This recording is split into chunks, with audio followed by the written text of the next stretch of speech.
Hi, and welcome back to Girl Talk. We're filming here at the Montage in McFarland. Beautiful store. Later we're going to check out how we can redo your home and redo your wardrobe. But first we have Billy and Charles from Hua here to talk about women's self-defense, which is very important for all of us. Yes. And great Girl Talk topic. Yeah, I know. This is going to be great. Yeah. So let's jump right in. Women's self-defense. Can you talk to me a little bit about awareness and paranoia? And the difference between the two and maybe how to differentiate that? Absolutely. First of all, thanks for having us. Yeah.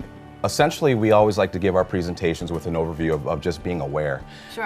You have to be able to, be able to assess situations and, having a sense of awareness, knowing where you are, knowing your surroundings. That's very important. We don't want to create a state of paranoia. So that is why it's essential to make sure that as we present in a positive manner.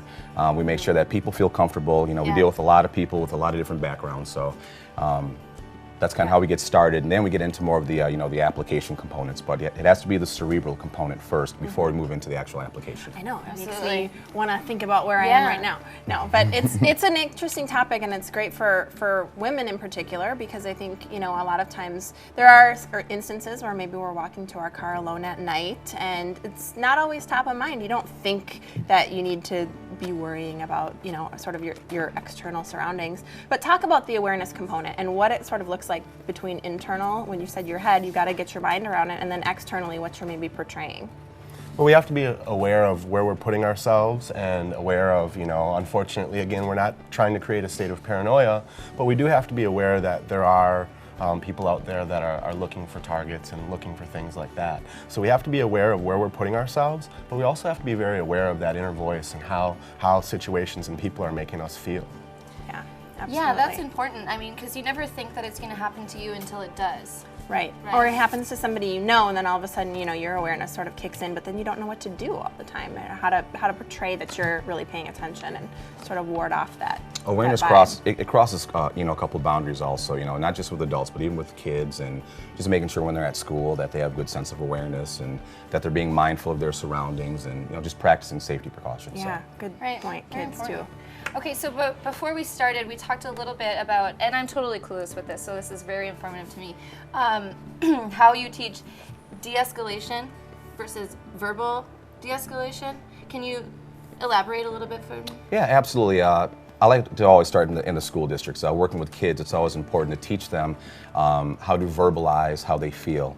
A lot of just youth today aren't taught that, so a lot of times they act out, they act aggressively, and what we like to do is give them a format or just give them a skilled set of words or just some vocabulary or terms that will help them problem solve or interact with someone on an intellectual level, as opposed to just becoming angry and just lashing out. Yeah. So being able to take a situation, bring it down. When we work with adults, we use the example, if you're fighting with your significant other, there's a lot of different methods or techniques that you can use to de-escalate the situation rather than going to your high voice, screaming at that person and things like that. So I think that's important. Using language, what an idea, but it is something that you forget to do. You tend to, kids especially, but you tend to start reacting without having a conversation, and that's really smart to incorporate that. Yeah. We're going to get a chance to chat with you guys a lot more over the rest of the season here on Girl Talk, so we're going to dive into a lot of these topics a little bit more in depth. But let's talk about self-defense a little bit and give us kind of the 1, 2, 3 steps, if you would.